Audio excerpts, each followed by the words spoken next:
Hello, everybody. This is Frederick Jones, and we are live with the Saturday AM Q&A focused on our brand new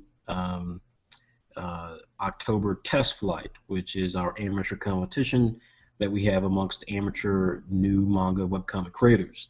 I'm having a little video camera trouble today, so I won't be able to do any live video. But we will have a series of images you can look at, of course, from our products as well as our website. So hopefully this gives you guys something you can check out. Let me see here. Let me make sure everyone knows that we are now live, and then we'll go ahead and get started.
All right. Okay.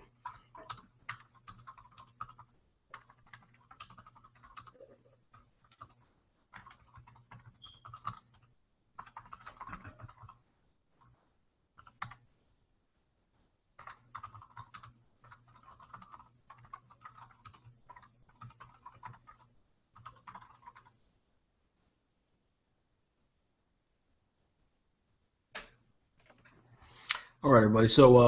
As I said before, we are just getting going here. I do appreciate everyone's time. Uh, we're doing this particular chat because the idea here was as we kicked off this brand new um, experience. The idea what we wanted to do was make sure that everyone knew or had questions to ask could be answered regarding our brand new test flight. So I wanted to have this conversation, to be able to talk about test flights, to talk about our pilot manga group and things like that.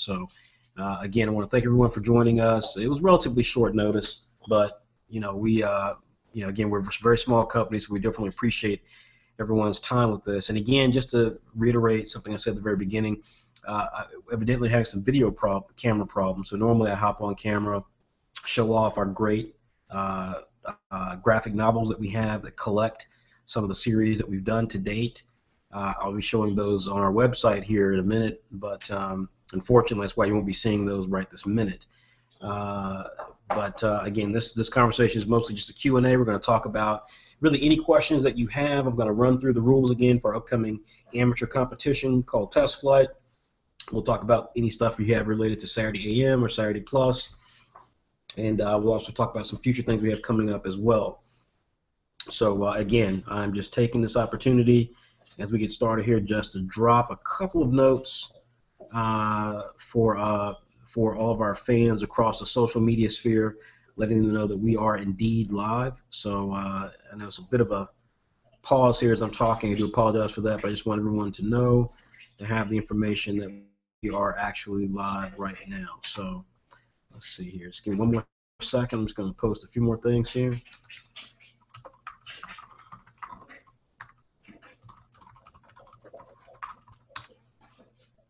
We have such a strong social media presence that it takes a few minutes to make sure that everyone is up on the information that we are actually live and active right now. So it takes just a few minutes to make sure we have all that stuff in, but I appreciate your patience here.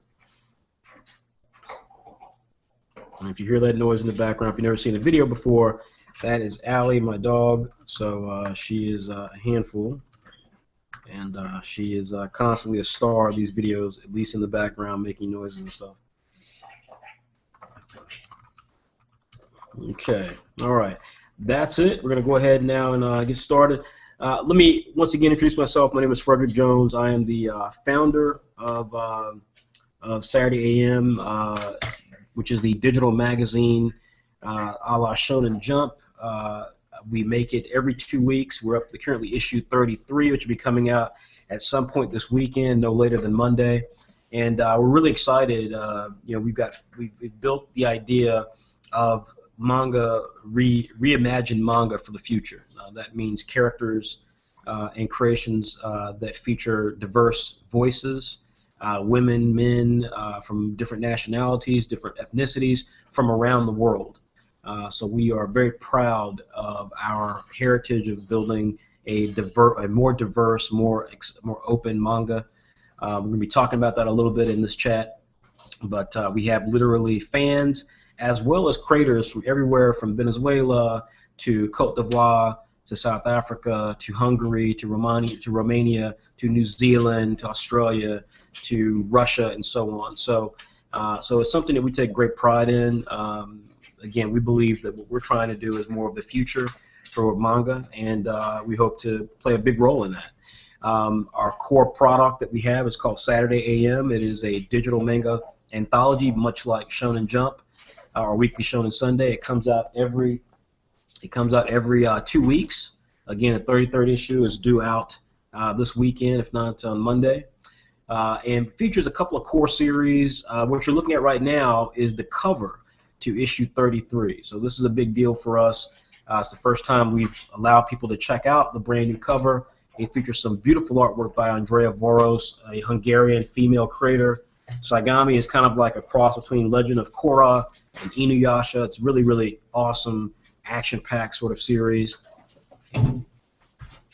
So it's really strong. We have some great titles across the board as well. Bully Eater, the very famous Apple Black, Islanders from Leonardo Massip.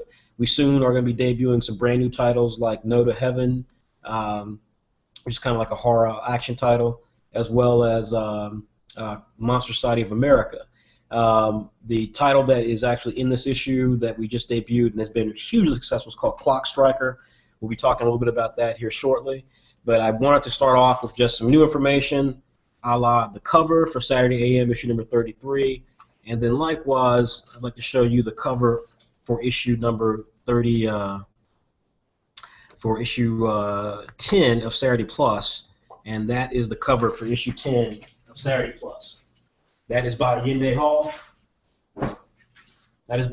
Hall. He is one of our newest creators, young man out of Texas, and he has a title called Explosion Joe. So Explosion Joe is kind of a superhero / spy story. Whereas we publish Saturday AM, and that's the core title that we have. We have exclusive series on our website. We have exclusive series in our magazines. Saturday Plus we launched last year, and it is a sister publication to Saturday AM. If you subscribe, you actually get early access to Saturday Plus, and essentially Saturday Plus contains completely brand new creators. So these are people that have come through our private community of artists called Whyt Manga, and they have kind of worked their way up through that particular community, and they're now getting a run out within issues of Saturday Plus. So in this issue, we're getting the third installments of Chain Black, which is a Norse mythology sort of action title. Explosion Joe, which is a superhero spy series, and it leads off the issue since it's got the cover. And Atomi Life, which is a very diverse romance title featuring a lead character who is Indian, or is from the country of India, a Bollywood superstar. So really excited about Saturday Plus. Again, you get that if you either buy the issues individually or if you subscribe to our digital magazine at the highest tier, which is called Premium. That includes Saturday AM and Saturday Plus bundled together. Otherwise, Saturday Plus will debut much later on our website. We'll serialize many of these stories on our website. But Explosion Joe, fantastic cover, kicks off issue number 10 of Saturday Plus. And the beautiful artwork of Andrea Voros leads off a fantastic interview with her about the Initiation arc, which is the new arc of Saigami, one of our most popular series on Saturday AM. So with all that being said, let me again open up kind of the context of this chat. Basically, I'm the publisher. We're going to be talking about questions that you might have related to Saturday AM, related to Saturday Plus, and most importantly related to our initiative that we have called Pilot Manga, and the contest that we have, which is the last one we'll do this year, is called Test Flight, and that will debut here in October. So if you want to enter that, you can get all the details on that here shortly. So I'm going to kick it over now and show you guys our website. And this is Saturday AM. And again, you can kind of see just, we have a really amazing set of beautiful artists from around the world who have artistic abilities that are certainly on par with some of the biggest manga in the world. We started this brand, we started this idea around the idea of bringing amateur creators who are diverse to the conversation of manga, because in Japan they don't really get that opportunity, and likewise of trying to present an opportunity to have more diverse characters in some of those works. Again, that's not something that you see regularly in manga, so we wanted to really kind of address that when we debuted and when we created Saturday AM. So what you see here, you have a female character there, Isao, who is from Bully Eater. That's Ayumi, by the way, the female character from Saigami, which you saw a few minutes ago. Isao sits next to her. He's one of our core series. A series is called Bully Eater. Isao is a biracial kid, half Latino, half Asian. You've got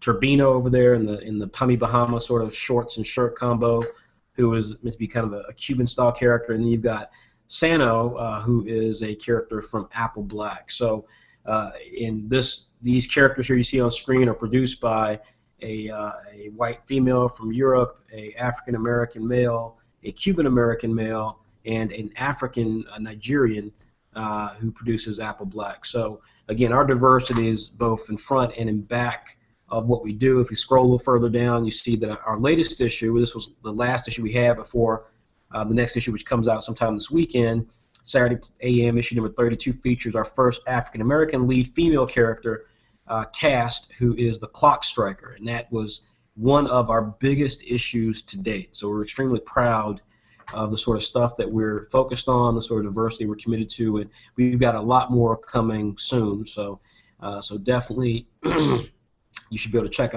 us out. If you support what we stand for, then please tell people about us. Go to the website. There's a lot of free content and comics there that you can read, and kind of go from there. But you can get, as we scroll down, you can just see all the beautiful artwork that we have and some of the great series that we have. And these are all exclusive. You can only find them on our website. And so that's just something that we're very, very proud of. Even new titles like Comet Man and Remedium Plus, Monster Society of America, so on. You can see here again some of the creators that we have, and it's just something that we're really proud of. We take very seriously. Now, in the context of these Q&As that we do, we basically are pretty open. All we ask is that if you want to post a question, which I'm more than happy to answer, there's several ways you can do so. You can submit the question in Google Hangouts. So if you're using Google Hangouts, you can do that via Google Hangouts. Just log in. If you have a Chrome OS browser, you can access the Q&A function. You can post a question right there in the video chat. Likewise, you can post questions on our YouTube, and you can post questions on our Facebook fan page, which is www.facebook.com/Saturday AM. That's all one word. If you are a member of our Pilot Manga community, you can post a chat or a question or right inside of that as well. So again, lots of ways that you can essentially post questions to us. I'm happy to answer any question that I get, so feel free to do so.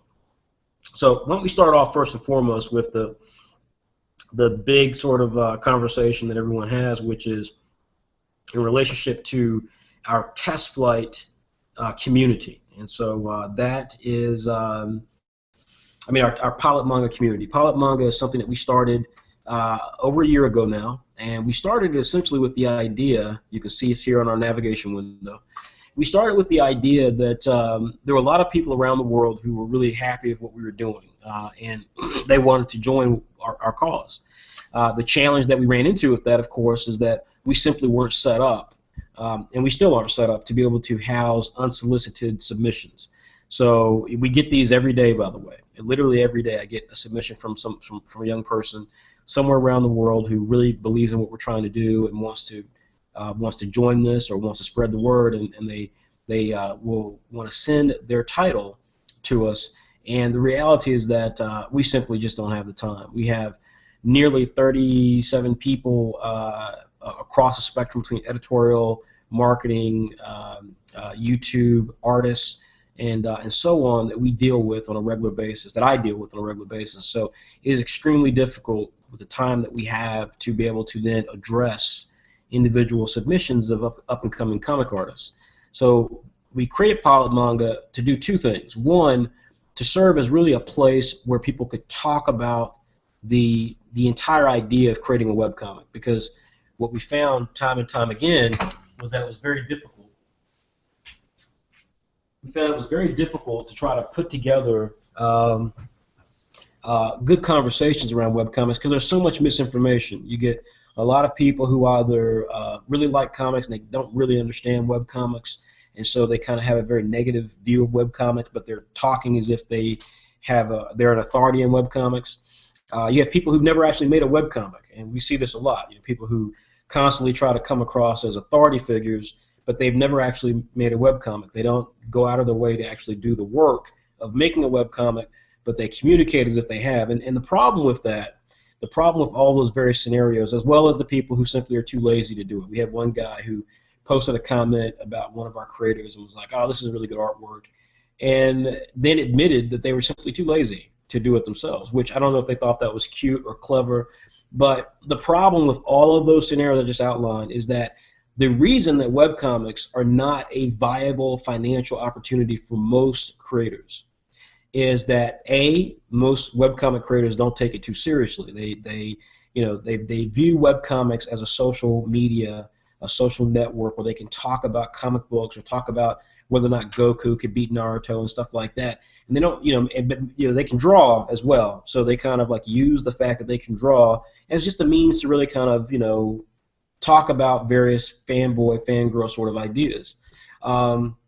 Likewise, you have a lot of people who use this sort of new medium to kind of advance their own personal opportunities. And I don't mean in terms of the industry. I just mean like they want to feel good about themselves. So they want to, talk about how smart they are, talk about how they, have this sort of relationship that you should, follow them and so on and so forth.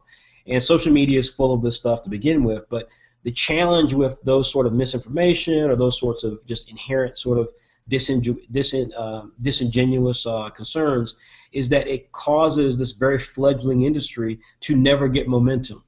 If the people making the webcomics don't really understand how to tell stories and they don't really view it as a storytelling medium, it's just kind of like a fanboy, I really want to do Naruto my way type of thing. And then the people who are speaking most about webcomics are not really understanding the mechanics of webcomics. They think that just the fact that they can hop on YouTube or hop on a forum, they literally can therefore then become a voice of reason in the webcomic space. The problem is that certainly I can speak for my guys, is that we all devote so much time to this. We all sacrifice so much across our livelihoods and our friends and families to build this, that it really devalues the efforts that people who take webcomics seriously are engaged in. If misinformation and disingenuous concerns rule the conversation, then we never get out of first gear. And that's why webcomics right now are not killing comic books and not beating traditional comics or traditional graphic novels, because it's really tough to get momentum. And so we wanted to create this group in Pilot Manga where everybody in it, first of all, if they had to ask to join it, and so if you ask to join and we kind of check and make sure that you're who you say you are and you actually are focused on trying to create content, then the conversations that are had are more serious and the objectives are more sincere. And therefore then, we can actually kind of create a better community of serious webcomic creators. Once you get past that aspect, then there's the whole aspect of what exactly are you creating? And that's what we try to focus on for ourselves, is helping to create a class of creator that actually speaks to the idea that we have for Saturday AM, which are stories and concepts that are every bit as legitimate as that could come from Marvel or DC or Kodansha or Shueisha for Shonen Jump and so on. We take what we do very seriously, and so if we can help creators kind of understand what works for us, then we can kind of create a better class of storytelling, which in turn then helps to create a better opportunity for webcomics. We're not the only mechanism for that, so again, there'll be some people who hear that and are like, oh my God, listen to this guy. I've never said in any of the videos that we are the only group who can do this. I've said that what we're doing is revolutionary, and it is, but we're not the only group that can do this. In fact, what we hope is that by us talking about in these videos, when I talk about what we do in these videos, and by doing what we do at Saturday In, what I hope is that we inspire people, and we have actually. We've done that already, but we try to inspire people to bring their own ideas to the table. If all of us are working to create a more serious webcomic experience, then eventually many of you will be able to actually make a living at this. And in the new world that we're moving into, you know, trust me, if you have a skill set in art, we damn well better figure out how to make money at it, because with self-driving cars and drones and all sorts of jobs being taken over by, you know, by either really cheap labor or by automated services, you know, if you've got a skill set and we can't find a way for that skill set to survive in the 21st century, then all of us are in trouble. So, as I told a group of my artists earlier today, I'm not a fanboy. This is business for me. And so we created Whyt Manga to reflect that ideal. We are engaged in the business of success for webcomics. Nothing else matters. So if you are interested in that aspect, Whyt Manga is not for you. But if you're serious about the work of creating webcomics, you're serious about the artistry of telling solid stories, you should join Whyt Manga. And that's why we created the group. And through that, we find new creators. And so one of the ways we do that is through monthly test flights. Now, we have not done a test flight for a couple of months now because we just realized that we're not able to do test flights every single month. We had a lot of stuff approaching with the summer and with the back end of the year. So we finished in July, and we've postponed any test flights until now, which is our October test flight. So we're going to be doing this test flight in October that will be focused, and it's our very last opportunity for a test flight. We're going to be doing this in October. A lot of people are very excited about it, but the idea here is to do two big things. One is to give a very particular sort of opportunity for people who enter test flights, and then number two is to prepare to find opportunities for new series or new creators for 2016. So we're locked for 2015, but this test flight is going to help play a role in deciding who we work with in 2016, as well as offering a publishing opportunity immediately in a particular project that we have coming up. So we'll talk about both of those here shortly. I'm going to go ahead, and if you scroll down here, you can see here we have official forum where you can go and discuss things in test flight. We have our October test flight rules, so we're going to click that here shortly. We have our test run rules, which test run is a little bit different. Test runs, unlike test flights, are basically if you've got a short story that's done. It has a beginning, it has a middle, and it has an end. You can send it to us. We'll evaluate it. If we think it's good, we'll go ahead and run it in a special section of our site devoted to test runs, and these are basically short stories. We don't get many entries in this because the reality is that a lot of people want to tell these big giant epics, and again, our methodology is different. We want to build good creators and build good stories, which we believe happens when you focus the creator on things that are attainable. When creators just really are dreaming of things that maybe they can or can't do, then you'll spend more of your time trying to work through the particulars of that than you ever will just actually telling a story. So test runs really kind of put a real barometer to the creator, because it's basically if you can't make a story in 15 pages, a short story, then it doesn't really bode well for us working with you in terms of you trying to tell an epic 80-chapter story. You see here the button for request membership, and then Writer's Logic are articles that I've written in relationship to many of these conversations about how to build a good story, how to be more professional, things like that. So these are all things you can access on Whyt Manga. And of course, like I said, every time we do this, we have videos. If you're on this website now, you're actually watching the video right there. And so that's that. So what I'm going to do is I'm going to go ahead and click the October test flight rules, read them, and then we've got a handful of questions that have either come in or were approached to us some time ago, and we will address those then. So as far as the rules go at this test flight, let me first say exactly what we're focused on and what we're trying to do with this. The test flight that we're producing for October. The idea here is to produce a Christmas special for Saturday AM. Now, for those of you who are subscribers, we actually did this last year. We created a special. We did it on for subscribers Saturday AM. It was about 20 or 30 pages. I mean, it was maybe like 30 or 40 pages actually, and it featured original content from all of our creators, or a selection of all of our creators. It had a Whyt Manga brand new cover. It had a short story by David Yoon of Spoon fame, who's exclusive to our website, and it had a beautiful story in there from Andrea Voros, who creates Saigami. So it just had, it was built with just this great original content, and we really enjoyed it. We thought it was a really neat thing to do for our people who had stood by us.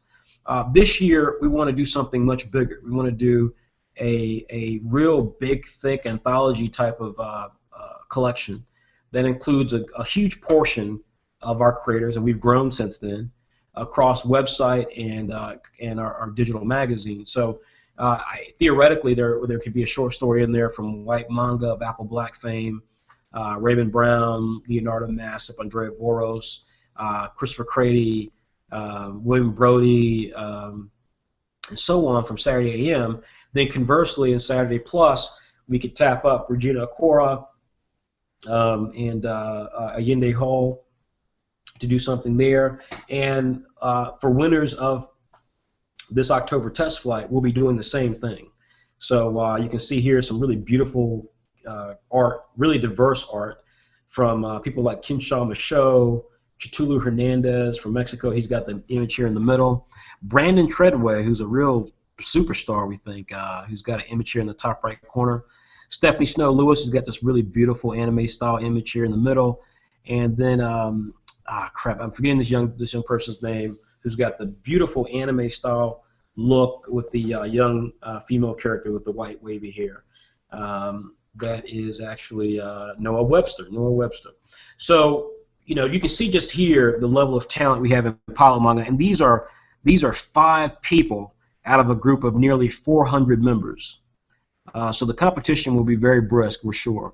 But again, the key thing that I want to discuss is that the idea here is we want to do a Christmas special that will be available for purchase in one of the widest possible areas. And what we have currently is we have an output deal with Comixology, which is the #1 comic book website, digital comic store place in the world.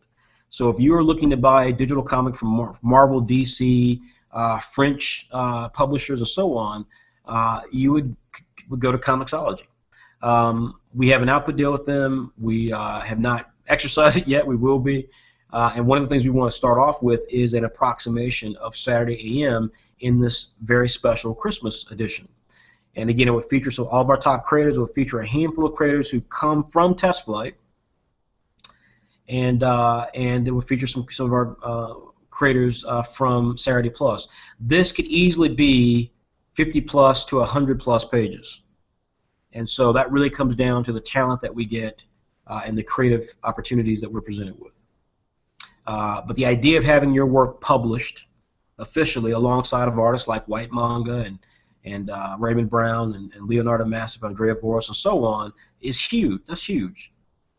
The fact that it will be seen in a gigantic context during one of the busiest shopping months of the year is another really big factor. If you're someone who doesn't necessarily want to join Saturday AM, but you believe in at least what we're trying to do, and you join the Pilot Manga, this test flight is perfect for you.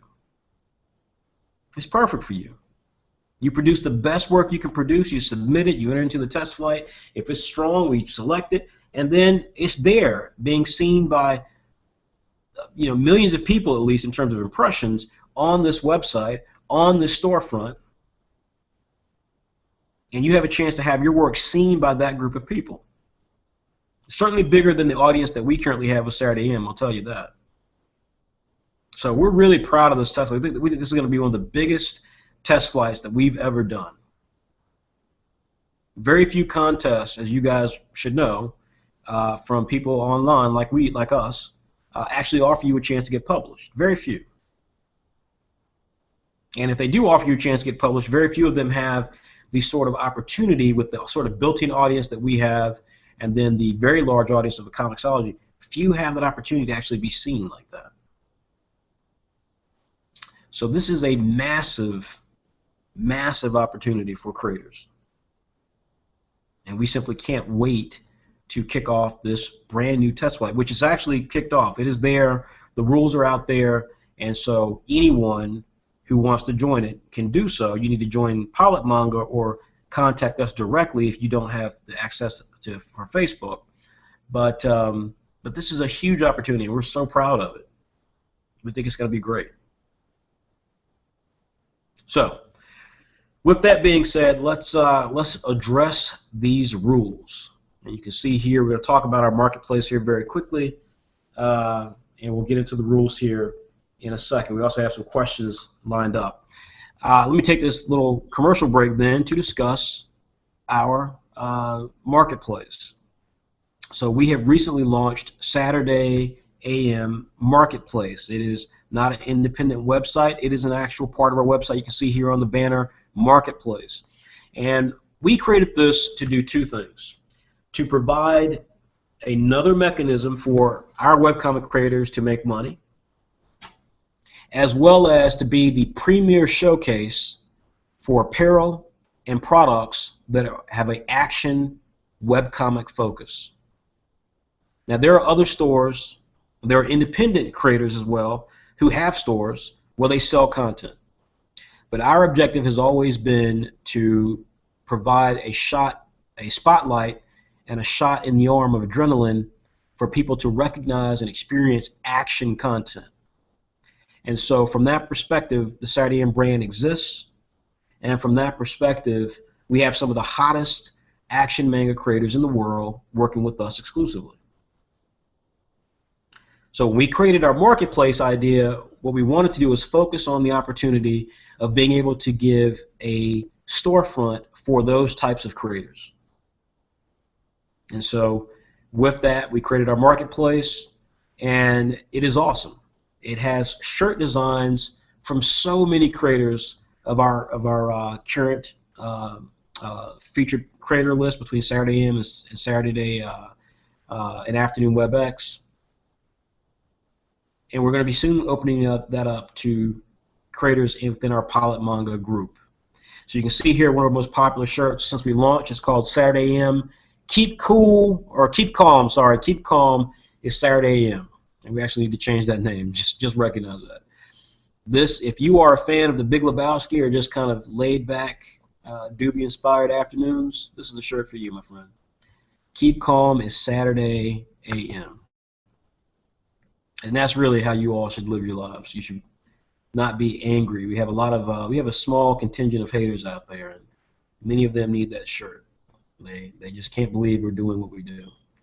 But you can see here we have T-shirts and apparel. They start at $20 for our logo tees, and so you can see here we got a really cool Saturday AM logo shirt, a brand new design. It kind of features a foot breaking through the background. We've got very popular Apple Black logo shirt, so you can pop out into your with a black Apple Black shirt. Show people this awesome comic called Apple Black, and when they go, what the hell is that? You tell them, you say, this is the coolest thing since Naruto, Dragon Ball, yada yada. And then they go to the site, they check it out, and they're like, holy crap, this is really good. You have the official Saturday AM t-shirt there. Saigami, Bully Eater, Massive Multiplayer World of Ghosts, which we'll be announcing some really fun stuff with that soon. Spoon, Islanders, The Blurreds, which is coming as well soon. Z Forever, one of our most popular series, Z Forever.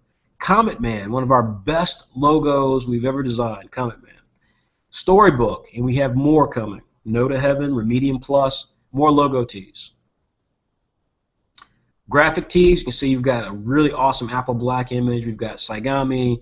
We've got Ant from Monster Society of America with his really awesome twin batons.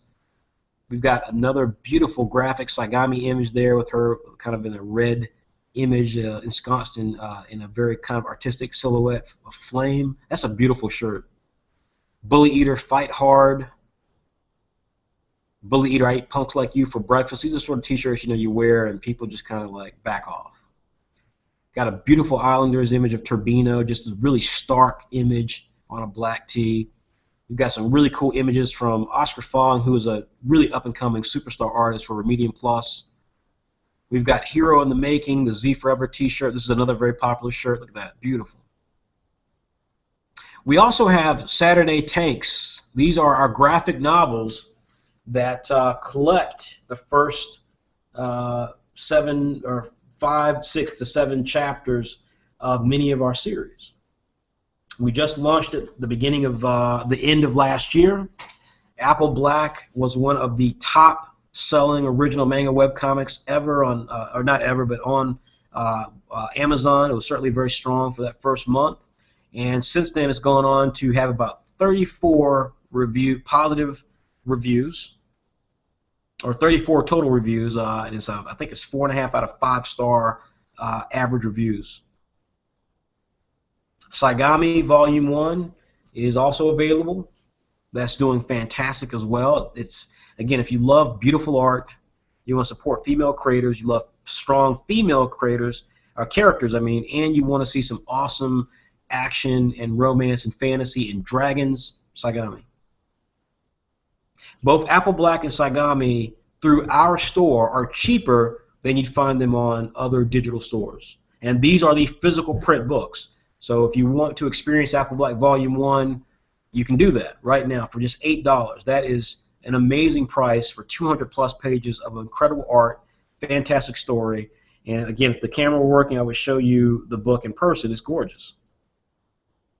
Saigami Volume 1, equally gorgeous. Beautiful cover. You can see here that we take a very serious approach to all of our trade dress. So they all feel unique, while at the same time having a very similar relationship to each other, so that you recognize the Saturday AM aspects of these titles. And they are the only things that you'll see from a webcomic perspective that have uniform trade dress and have the actual Saturday AM official product logo. Next up is Bully Eater Volume 1. This comes out in October, but you can pre-order it today and actually lock it in at the low price of $5. So for $5 you pay today, and when the book comes out in mid-October, you actually get it mailed to you. You got to pay shipping, of course, mailed to you at that low price.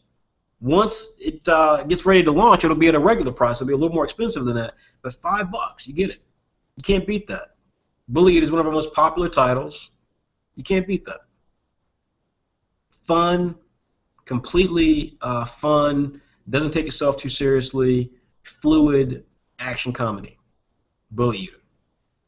Great name, too. One of the best names we've got. And last but not least, and we've got some more tanks joining this, by the way. It'll be Z Forever. We'll be announcing that one. I believe over the weekend we'll have that added to the Marketplace store.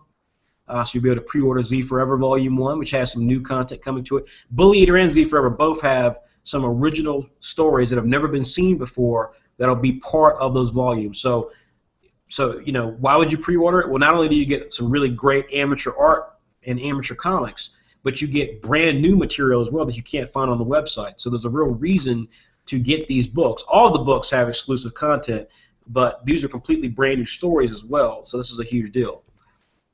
Last but not least is Saturday Wars. So Saturday Wars is a big project we have coming in 2016. Imagine all of the hottest webcomic characters out there all interacting with each other like this was Marvel or DC, like this was Secret Wars for Marvel or Convergence or Crisis on Infinite Earths for DC. Imagine that. And that's what we have now. In 2016, we'll debut Saturday Wars. We've been working on it for a very long time, so it's not something that we're talking about. We actually planned to do it last year, or this year actually, and but we've been working on it consistently since then. Obviously, our publishing imprint has grown. We have Clock Striker, Remedium Plus, and all these great series. So Saturday Wars has grown, and the story reflects that. But it's still awesome. It's going to be huge. We're so excited for it, and so you get a chance to get in on the action now. We're going to be printing. We're going to be shipping these cards out in October. And we're really excited about this. But there's a set of cards. It's going to eventually be a 100-card set. We've committed to doing a 100-card set. It'll update every couple of months with a brand new set of cards, and basically it's $10 a pack. So you get 5 cards for a pack. One card will be a rare card. a super rare card, I mean, and so you're guaranteed to be able to collect the set over, you know, a couple of series. So it's really exciting. And then, of course, you can obviously trade with each other and so forth. So we're really excited about this. I've never seen a webcomic community do something like this. So again, you know, we talk a lot about revolutionary, and I don't see how that's a controversial thing, but evidently sometimes it is. But the bottom line is that whether it's a crossover event, which we talked about Saturday Wars about a year and a half ago, whether it is you know, whether it's doing a digital magazine coming out every 2 weeks without fail, or it is a trading card set, book collections, and so on and so forth. The other big announcements we have coming, you know, we're really trying to do some really big things with our brand and with our series and with our creators. And again, you know, it's like if more people are doing it, awesome. But we certainly are one of the first to try to do all this stuff, and we're having a ball doing it. It's extremely stressful, but we're having a ball doing it, and you guys are a big part of that. And so we hope that, again, if you want to become a part of the marketplace, go to the marketplace page. The information about how to submit your images are in the notes at the bottom of the page. The marketplace updates every 2 weeks. In fact, I'll be updating it later tonight. And so it's really exciting. So hopefully, if you want to check out some new designs, we've got some killer new designs coming from Leonardo Massip, Whyt Manga of Apple Black fame, and so on. If you want to experience all of that, tune back in this evening. Go to our website around 10 to 11 p.m. and you will find some brand new designs there you can check out. All right. So we're going to go back and we're going to talk about these rules for test flight.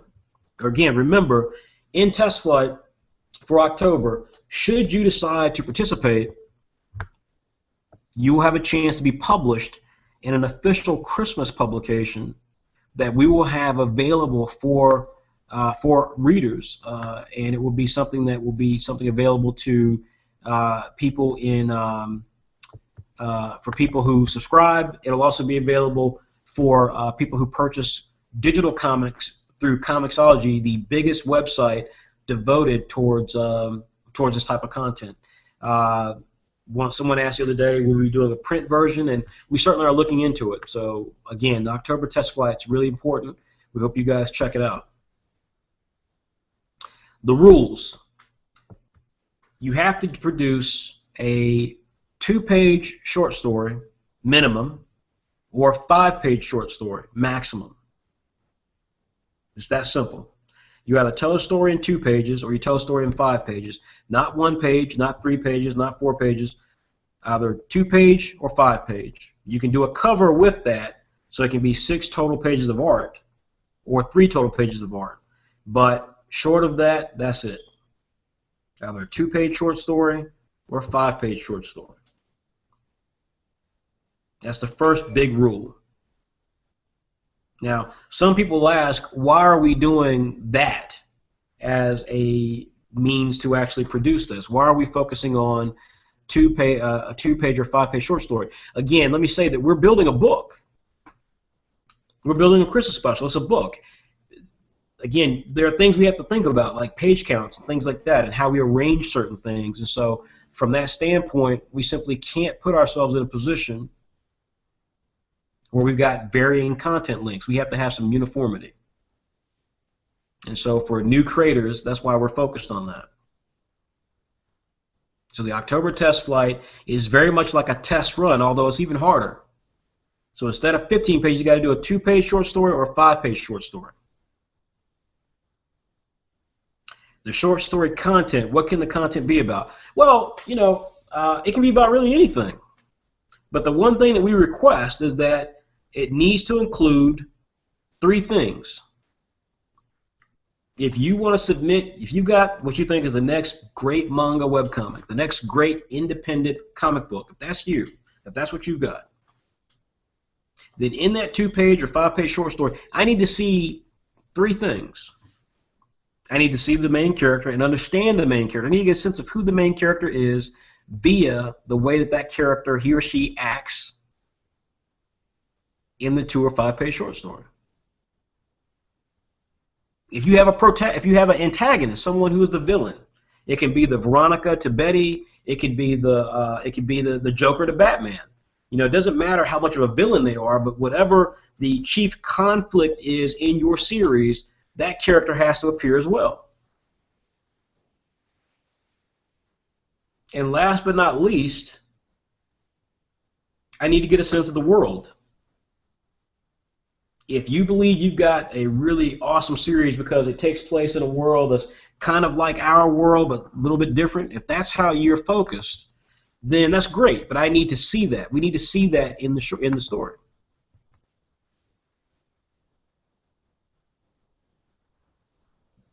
So, 2-page short story minimum, or 5-page short story maximum. There's no alternative. Your short story has to consist of the main character, who we get to understand through the short story. We have to get a sense of who the antagonist is. We have to understand who or what that character is, and we have to get a sense of the world. So if it takes place in an underwater world, then we need to see that. How we see that's up to you.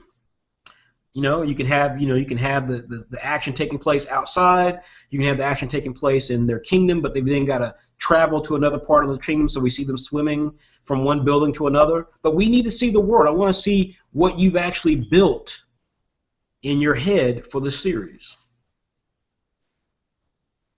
Now, the genre can be anything.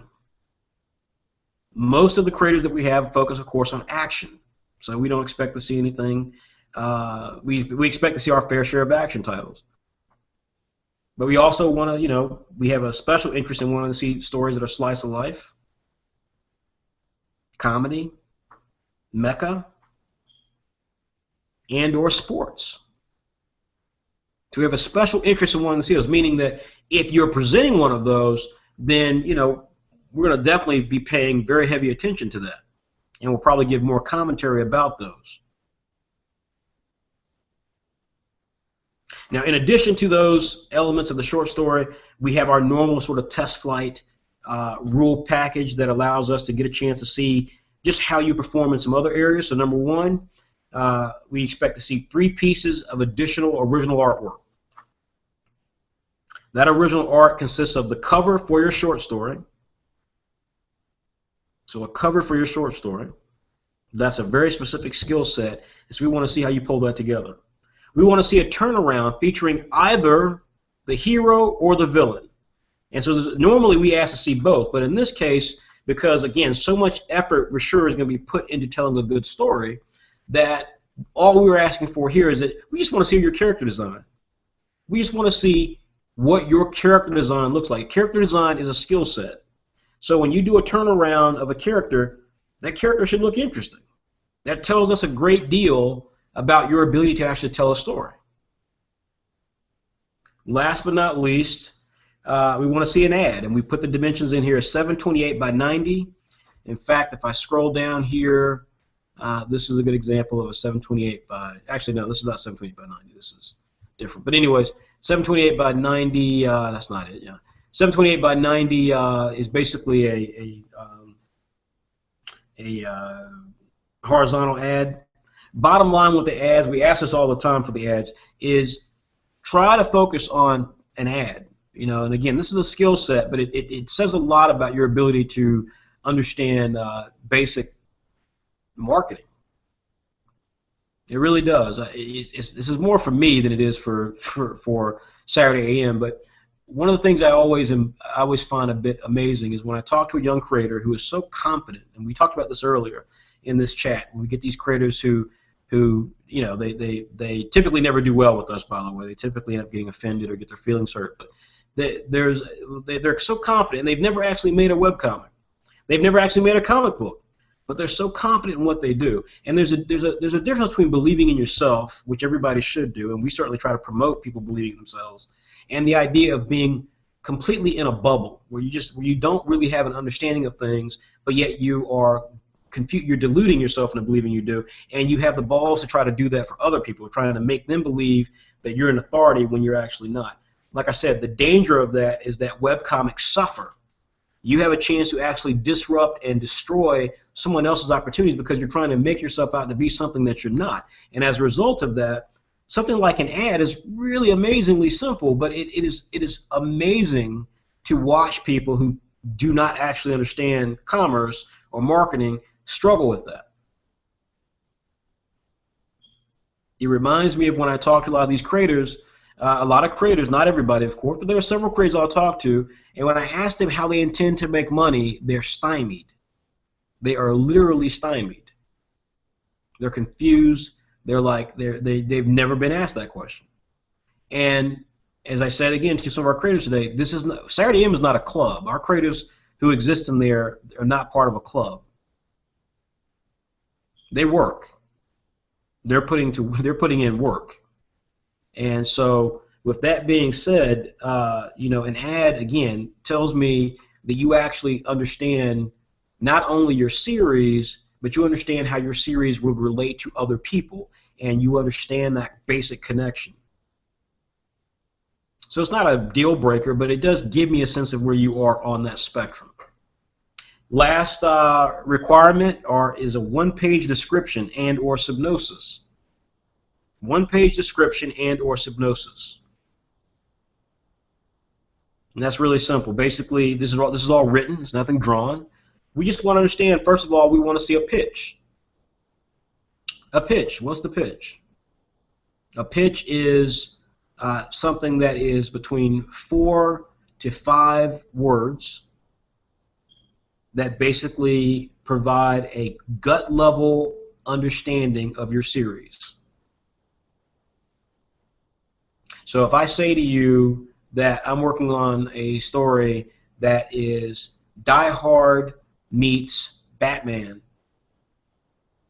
then you automatically your brain starts putting those two things together, and you're building a mental excitement, if you like those two properties, of what it is I'm getting ready to tell you about. Immediately you're set. You're like, wait a minute, Batman meets Die Hard. Well, I know what Batman is, and I know what Die Hard is, so this is a superhero who's like, stuck by themselves up against a group of whole supervillains? Oh my God, that could be awesome. If I said this is Jurassic Park meets superheroes, we actually are working on this story. Jurassic Park meets superheroes. If I said that's what that's the pitch for the story, and you're like, wait a minute, Jurassic Park meets, like, what is it, like a city where superheroes live and people are stuck there, if something goes wrong and they're stuck there and they've got to try to get out amongst superheroes and so forth, or supervillains? All of a sudden, damn, that's exciting. That's what a pitch is. So from that perspective, we want to see your pitch. A pitch is not 50 different things, by the way. Again, this is the basic comprehension that I try to look for. What I just gave you are literal examples of pitches. Trust me, what I don't want to see, or what makes no sense, what is not a pitch, is when you say, it's like Batman with the side of Care Bears meets Attack on Titan, but it has a little bit of Michael Jackson in it too. Like, that's not a pitch. And trust me, we get those all the time. That's not a pitch. That's not a pitch. It says a lot about webcomic creators, again, when they're unable to actually distill down their ideas into a set thing. When they're so excited and they're building all this backstory in their minds that they can't actually just settle it down into something simple, because at the end of the day, you don't have 5 hours to explain to somebody why they should like your comic book. So like the ad, the pitch is meant to kind of focus you into trying to actually get to the essence of what it is you're trying to say.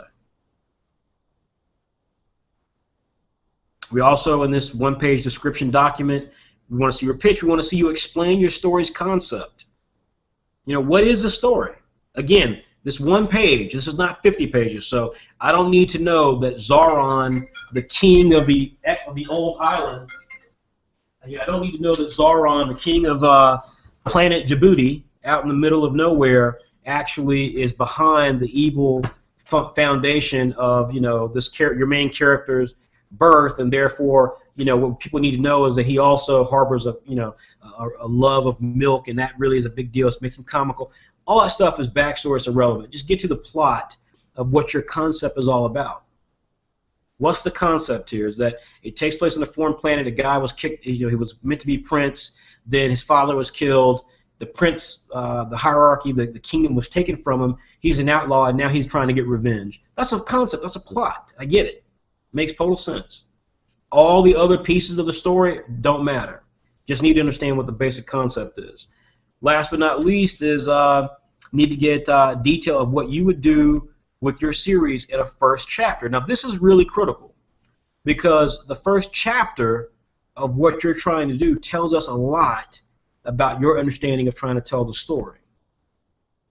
So what we want to understand is exactly how you are structuring your story. How does the first chapter operate?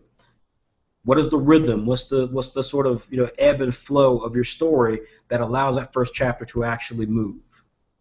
That gives us that doesn't, again, none of these things have to be perfect, but it just helps set the opportunity for us to understand where you are as a creator and what type of story you're capable of telling, and that's the bottom line. So just to recap, it can be any genre. We're going to put special interest on comedy, slice of life, mecha, sports. The page count is a 2-page short story minimum or a 5-page short story maximum. There's no in between. We expect to see a cover. We expect to see a turnaround with either the hero or the villain, and we expect to see an ad that talks about the series. And that's at 728 by 90 specs. Your short story needs to feature a short story with the beginning, middle, and end, or a scene, but the scene has to actually have a resolution. It can't be a scene where where basically like the character's talking like, man, we're about to go to war, and I can't believe we're going to fight this battle. How can we do it? How will this happen? I don't know, but you've got that amazing super sword, and with the super sword you can cut through anything. Oh, it's great. Let's go. Yay! And that's literally your story. That's not, that won't pass go. It's not going to pass go. You need to actually tell a short story. And we've got a lot of questions about this. I'll be talking about this shortly, but there are lots of anthologies out there to look at. Old DC comic anthologies like Action, Marvel Comics has had a few anthologies recently. Just look up short stories. Just look at some short stories online and see what you can find. But these are short stories. They're just meant to be short stories. If you have an understanding of your characters and your world you're trying to build, you can tell a short story. If your series is mostly action-packed, you can open with an action sequence. You don't need to have 20 pages to tell me a story when you're going to have a couple of pages devoted to action. That's why we give you 2 or 5 pages. It is hard to distill your ideas down to a couple of pages, but if you want to be a creator, that's what you have to do. So that's the basic idea. These are all the rules. And of course, the 1-page description giving us the pitch, the story's concept / plot, and the details of what you would do in your series. If it made it to a series, what would happen in that first chapter? The submission details, we need to have your written document in either a .doc format for Windows or a .jpeg format. We won't accept .png, so don't send us any PNGs. Just .doc or .jpeg, or you can put everything into a PDF file. You would send the material to us via Dropbox. Dropbox is free. In fact, I think in the form there's a link to Dropbox. Send it to us via Dropbox. You click it. Once you put all your stuff in Dropbox, you save it in a folder, and then you send it to us. You share it to us at info@saturday-am.com. We must have all the material you're going to submit in no later than 11:59 p.m. October 17th, 2015. That is a month away. That's 30 days to make a 2 to 5 page short story and then have all the other material that we've asked for. That's 30 days. Again, I say to people who sometimes just don't put reality in the context when they're talking about Saturday AM, we produce a full issue's worth of content, 2 full issues worth of content every 2 weeks from creators around the world. I can't tell you the small number of people who we've had to talk to who are incredibly critical of us, who, when they try to do this on their own, they realize how hard this stuff is.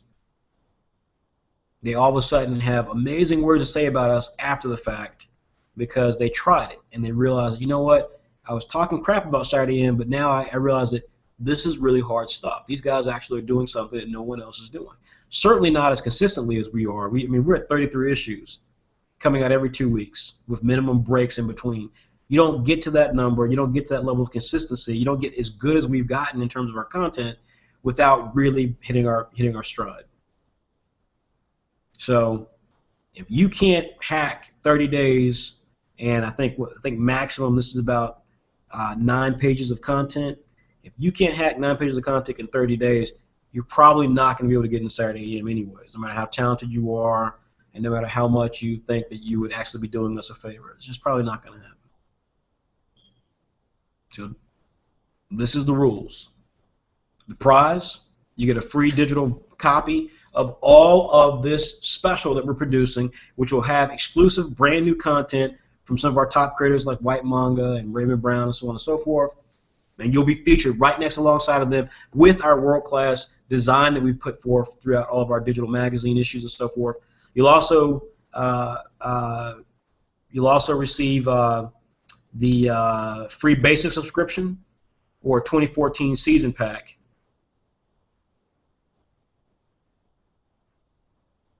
And so that's pretty significant all the way around. So that is the rules that we have with Saturday AM. We're now going to check out and see what we've got. Here are some questions. Again, if you have questions for us, send them in. Send them in. You can do so either on our YouTube channel. You can do so either with our, you can do so with our YouTube. You can do so with our Facebook fan page, which is www.facebook.com/Saturday-AM. You can do so in a variety of opportunities. So with that being said, let's get to some of these questions. So we have a couple of questions here. Let's start off. And these are some questions that were in Facebook attached to the actual listing of this opportunity. So Tony Dawkins asks, so winners won't have their first chapter run until 2016, right? So this is a great question because this question basically asks about what is the process to getting into. If we like your work, how do you actually get into Saturday AM? And so let me just talk about it. This is a great question. So the answer to this is that, first of all, again, if you win this, the only real prize is that you get to get featured inside of our Christmas special, which will be an official Saturday AM product sold in official capacity. That's number one. That's the biggest thing. Outside of that, if we really, really like your story and concept, for any test flight, what we did do is we did assign you an editor. And the editor then works with you to help you develop your concept, your project. Once your project has been designed and we figured out that this is something that's got a real meat to it, it's got real legs, it's got a real body to it, it feels like it could be a real series, we then basically assign you a page count and you're placed within Saturday Plus magazine, which is our digital magazine sister publication of Saturday AM. So again, there are steps to go through between there. But first and foremost, if your short story is fine, then we just take it as it is and publish it alongside of our other content. If your concept with the one-page document and everything that you put together and your character designs and all the other stuff, if it looks like you've got like something that's really strong, then we assign you an editor, and then yes, that will most likely be considered to be published with Saturday Plus sometime in 2016. So that's basically how that process runs. Let's see here. Robert Reed basically asks, would a side story be acceptable, or does it have to be the main story? And so, again, this is one of those questions that we get every time we do a test flight. That it's not just a bad question, but it's like it's literally trying to find a loophole instead of just telling the story. And so, you know, the thing here is that I think the two things that kind of come to my mind when I read that question is, number one is that every creator who submits to us needs to understand something. We're under no obligation. We have no interest level in trying to publish what you do sight unseen. You know, like that's just not how we're not set up that way. There are several websites that creators can go to, many other websites you can go to where if you've got an idea, well thought out or not well thought out, they will happily publish your stuff. We're not that. We've never been that. We have no intention of being that. That's not who we are. Our focus has always been on trying to create the next Teenage Mutant Ninja Turtle, the next Batman, the next Star Blazers, the next Naruto, creating the next great set of series. And so part of building this next great series means that we focus on titles that are original, concepts that are strong, that have real meat to them in terms of originality and characters and so on and so forth. And as a result of that, then we're going to be helping to, you know, massage and create the story that could actually exist with our fan base. That's why we have editors. Once you accept that principle, then the idea that you have a story that probably would not go through changes in the path of getting published by us is really, really rare. It's almost fantasy, because it just probably wouldn't happen. And so, because that's the reality, then there makes the idea of a side story makes actually less sense than it should, because the side story suggests that there's a real story that is somewhere, and you know, that's not our, you know, we're not focused on that. We're not trying to have a story that hints at another story that is somewhere else. That doesn't really, because it's not a satisfying experience. And it also is probably not realistic. If you don't have a series somewhere else, or you haven't actually gone through the process of putting your comic up on another website, then it just seems kind of forced and silly. Just tell a short story. That's why it's called a short story. Tell a short story. If you have an original idea, original characters, and you can't figure out a short story for them, for those characters, then there's a problem. There's a problem. Now, it may sound harsh, but I don't know any other way to look at it. There are a gazillion. American comics do this very, very well. And we are a Western company, so we are far more close and appreciative of Western American style story comics than we are to Japanese manga. So the idea that, you know, Batman can't have a 2-page story of him is ridiculous. Batman can have a 2-page, a 5-page, a 10-page story told, because Batman is built to be a concept like that.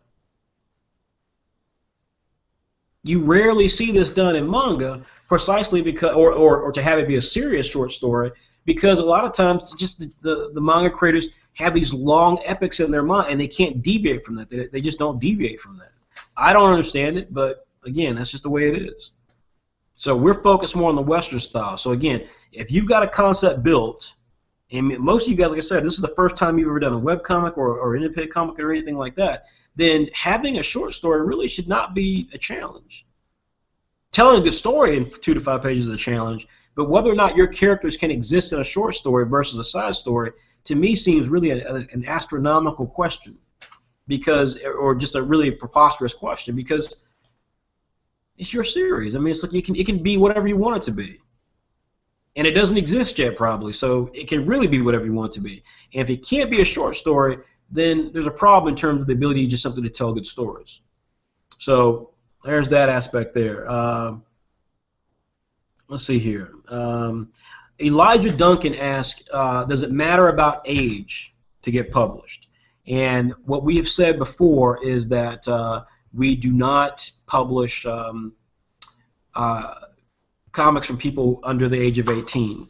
And that's not, you know, always a rule. I mean, God knows if we met someone like Malala, who is as mature and as lovely a human being as you could possibly be at a very young age, then maybe we would. I can't say we wouldn't. But the reality is that most young people, most webcomic creators in general, have never had any real experience in any sort of setting, whether it's corporate or professional or 9-to-5 job, having to pay bills, having to care for kids.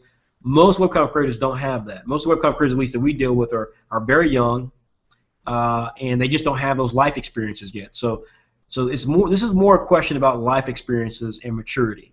If you don't have life experiences, it's really hard to tell a story that has real weight behind it. It's really difficult to do that. How do you tell a story about a character who has someone dying in their life if you've never experienced loss?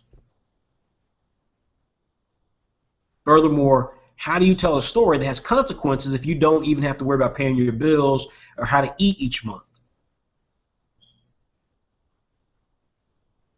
Last but not least is that we've lasted 33 issues. We've got the international exposure that we do precisely because, as I said at the very beginning of this, we take this seriously. When you're young, video games come into the equation, girlfriend or boyfriends come into the equation, you know, getting a pimple on your face comes into the equation, frankly. A lot of things that ultimately don't matter to someone who takes something professionally comes into the equation in a way that takes you away from the work that you could be doing.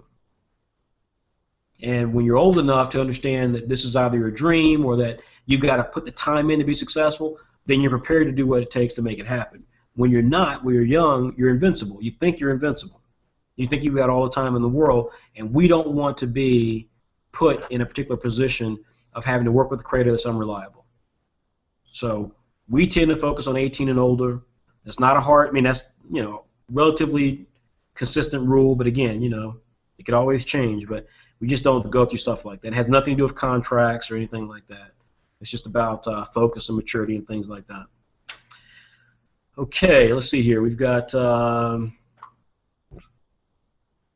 few other questions here. Okay.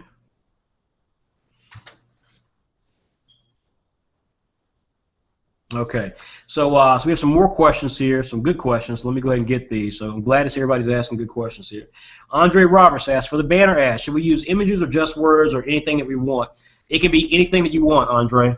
Anything that you want. Again, the ad, we have ads typically. I mean, here's an ad here for issue 33 or 32, sorry, of Saturday AM. We have ads. We don't do ads of other series on our site or stuff that's external, but we do ads for our stuff. Again, it's something different for us versus other websites. We take very seriously the way we're structured. So, the ads that the ad should be something that is an ad. It needs to feel like an ad. It needs to be calling attention to your series. That can be done all with words, but then it means you've got to really have a clever ad in terms of what the ad is talking about. Or it can be done with just an image, but again, if the image doesn't say, if the image is not arresting or strong, if it doesn't say anything of real stature, then you're not getting anywhere with it.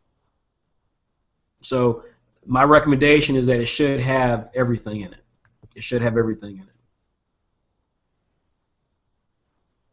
it.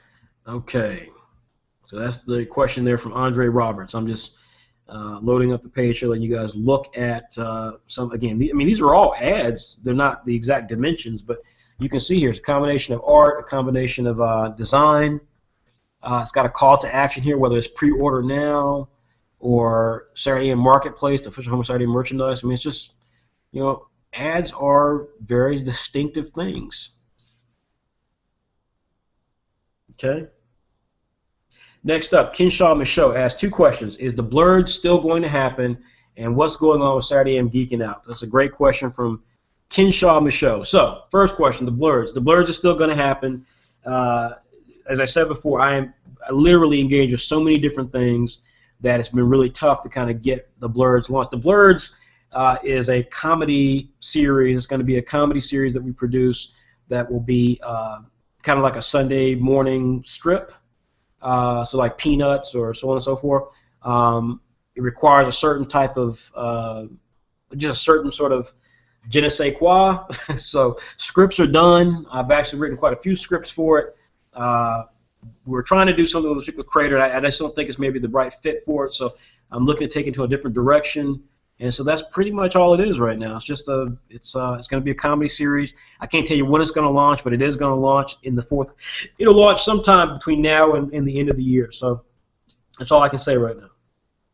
Now, as far as Saturday AM Geeking Out, we are going to be doing a big revamp of our YouTube experience. So Geeking Out was supposed to be a show that I did regularly where me and some of the creators of Saturday AM series, as well as some of you guys, would get to just talk about geek stuff, because again, we're all geeks. We all got into this because we love One Punch Man or iShield 21 or Naruto or Hulk or Marvel or whatever, and so it's something that frankly we don't get to do enough of. I mean, a lot of the creators, again, like I said, this is not a hobby or a club. This is work for a lot of these guys. So when we get together, we're talking business. And so, Geeking Out was meant to be just an opportunity for us to talk about Geeking Out. We've made some commitments. We have we have some people coming in to assist us specifically around YouTube, and so we're working on a brand new YouTube experience. You'll start to see this in about another month. We'll make a big deal about it, but trust me, our YouTube channel is going to change between now and 2017, and it's going to become something that is part of the grand vision I had when I started Saturday AM in the first place. So I would just say stay patient. We have some really great strategy around our YouTube experience. It's going to be really exciting, and geeking out, I believe, will be a part of it. But again, as of right now, it just probably won't happen in 2015, just because we're really focused on the beginning parts of our YouTube strategy. Again, you'll be seeing this very soon, within the next month or so, and then from there it'll start building out slowly but surely. But we're really excited about the YouTube that we've got. So Robert Reed asks, he asks the question of, how would I make a banner ad? I can't find an answer on Google. And Robert, again, so I'm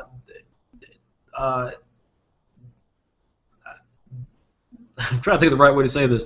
I mean, to me, like, that question is like, how do I make a comic book? I can't find it on Google. If you're an artist, and let me say this respectfully, because again, I know many people appreciate this, but there's a handful of people who never like hearing this stuff, or think that it makes me arrogant or an asshole or whatever. One of the things that I think Whyt Manga does very, very well, and one of the things that I try to do just as part of my personality and part of my belief in what we're doing, is to talk truthfully to our fan base. And therefore, to me, when I hear the term respect to me means not wasting someone's time. And for many of you guys who are very young, do understand something. The world that you're in now, you're not my age. Most of you are much younger than I am. So I always find it hilarious that people tag me with being arrogant. It's like tagging your granddad with being arrogant. I mean, I'm so much older than most of you guys. It's ridiculous. So this idea that that when someone talks to you truthfully, that is hard, is to me not realistic. Because the world that a lot of you young guys live in is brutal. When I was your age and I was going into corporate America for the first time, I just got my bachelor's. I got it from a great university, but I just got my bachelor's.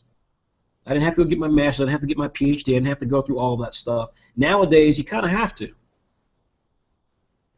Because the world, thanks to the internet, has become so flat that now every kid is competing for opportunities amongst kids all over the planet. That was not my reality 25 years ago. So, because of that, stuff like questions like this, or when I come back into this mode and say to myself, okay, look, here's when I need to have real talk time with you guys and say, if you struggle with basic ideas about comic books and marketing and things like that, you need to ask yourself if what you really are is a fan, or if you are someone who's serious about the business. Because if you want to actually make it in the business of anything, you have to actually be a fan of the business. And that means you have to have an understanding of how it works at a gut level, or at least at being able to research and find it.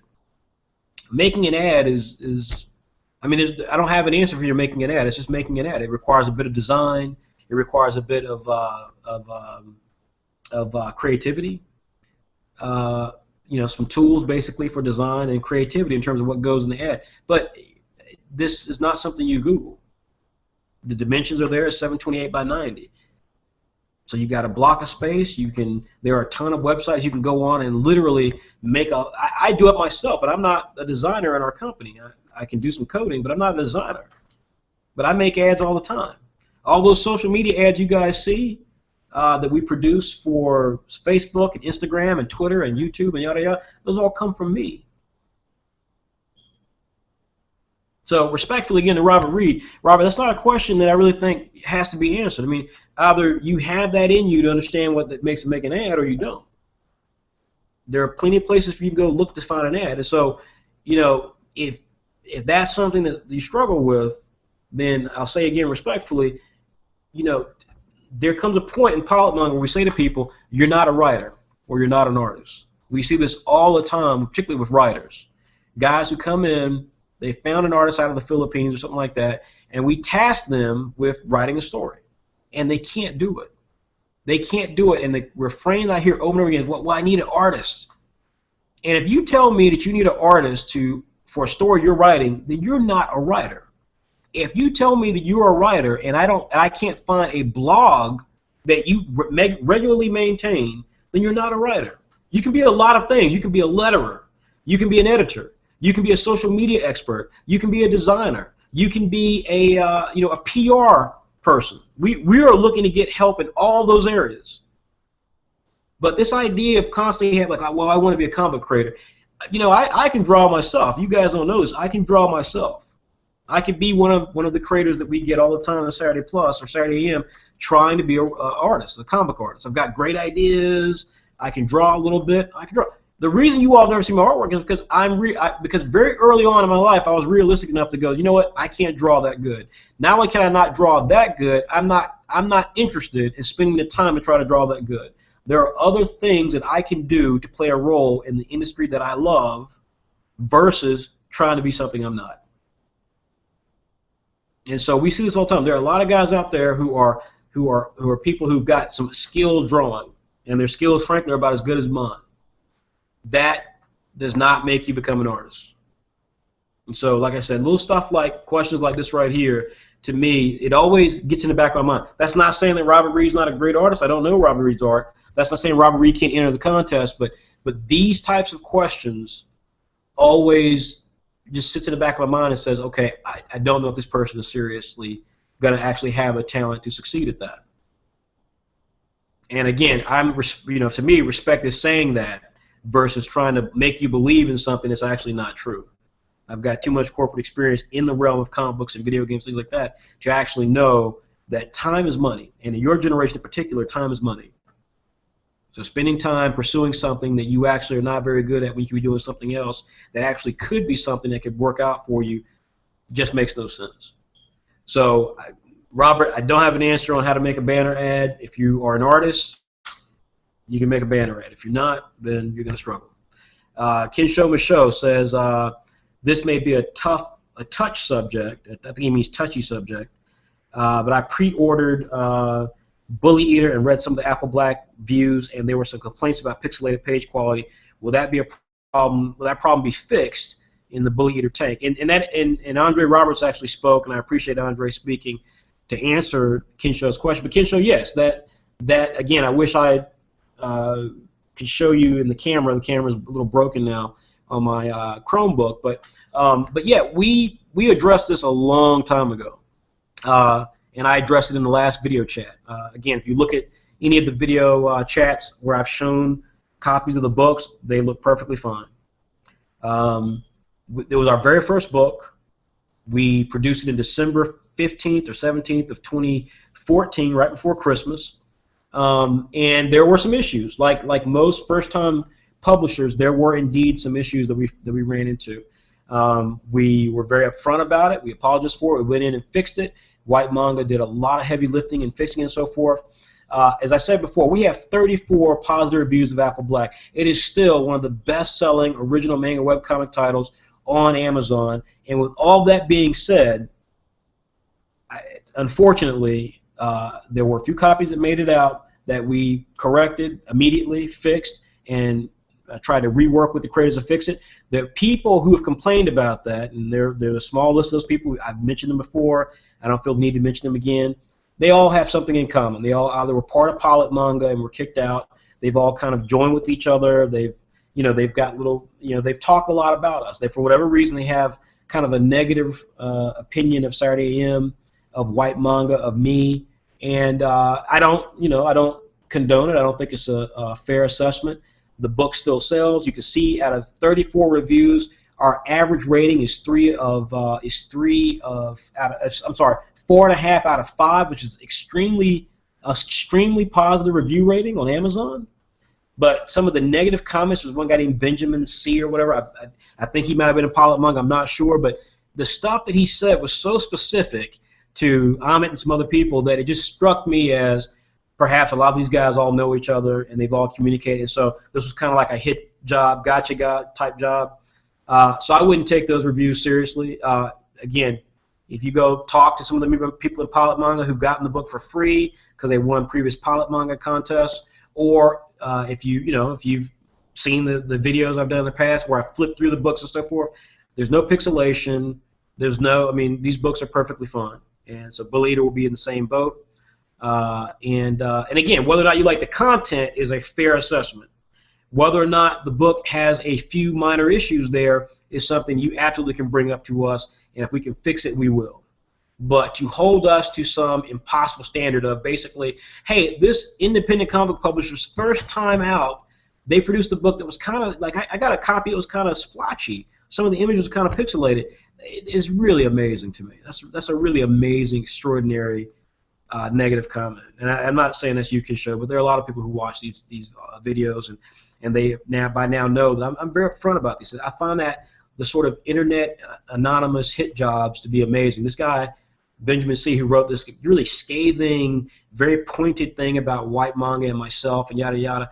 I mean, went into detail of things that had nothing to do with Apple Black. This guy is a twerp, and the astonishing thing about this person is that if you look on his profile on Amazon, there's nothing else listed there. He hasn't reviewed any. He's a fan of a lot of stuff. He hasn't reviewed any other webcomic book. So we were that significant to him for him to go out of his way to try to cause these negative reviews. I'm almost positive, as I've said before, that many of those reviews, there's only a handful of them, but a good chunk of those negative reviews that you may have seen, Kinsho, or anyone else watching the video, are all the exact same people who all have come together, who all were either part of Whyt Manga or kicked out of Whyt Manga, who just literally have had it in for us. And, you know, Jay-Z had haters when he started. Michael Jackson had haters when he broke Thriller. It is what it is. You know, we're just trying to do what we do, and if people dislike it, if you dislike it from a quality standpoint in terms of the content, you know, rock on. If you dislike it for the standpoint of how dare we think that we could actually make a comic book, you know, I found this my book had a dog ear on the cover.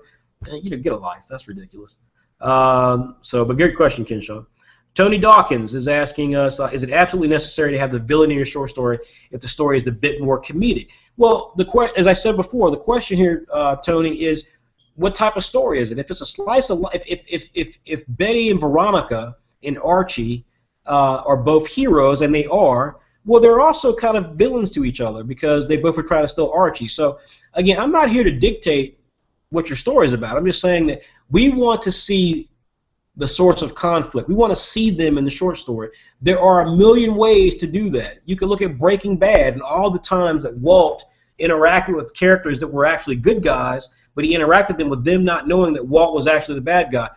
There are so many examples of stories where in a small scene or within a short story where different characters who may be a part of a bigger epic struggle can interact. So yes, I mean, we still expect to see the villain. Tony also asked, can one of the pages be in color? And the answer to that is it can. It won't necessarily be published in color, but it can, yes. Chitulu Hernandez asked, can he be a part of the marketplace? And the answer to that is of course. Marketplace is something, again, marketplace for Saturday Tanks. Whoops, can take us to the Bully Eater homepage. I'm going to go to Marketplace. There we go. The Marketplace, absolutely. If you go to Marketplace, the rules are listed below. All you have to do is submit your concept of images to us that you'd like to make for the store. We will offer you written approval. And if you have written approval, then you go ahead and complete the image at the specifications that we give you, and then we will take the image, turn it into a shirt, and then make it available for sale, and you will get paid for the shirts or whatever you've made that sells. Now, the one thing that we've not done yet is we've not agreed to do other graphic novels. Right now we're focused only on Saturday Tanks, but eventually we might open it up to if you are not connected to Saturday AM, but you want us to help sell your book, then we may do that in the future as well. So prints, T-shirts, we are absolutely interested in those, and so if you'd like to join the marketplace and put some of your beautiful artwork up there for sale, do so. We're wide open for that. Again, just go to Marketplace, which, again, you can just go to on our website, click on the Marketplace up there in the navigation window, and then you can have your artwork featured. Look at these beautiful shirts. Look at them shirts. All right. You won't be a part of the trading card set, though, although we will make some people a part of the trading card set over time. Let's see here. We also have a comment from Kimani Jackson. Kamani Jackson asked, he's asking the question of, okay, so picture quality is an important part of comics. I was wondering, when you're submitting your piece, what do you consider good or decent quality? I know it has to be readable at least. Also, is there a certain tool you use to clean up your pages for Saturday AM?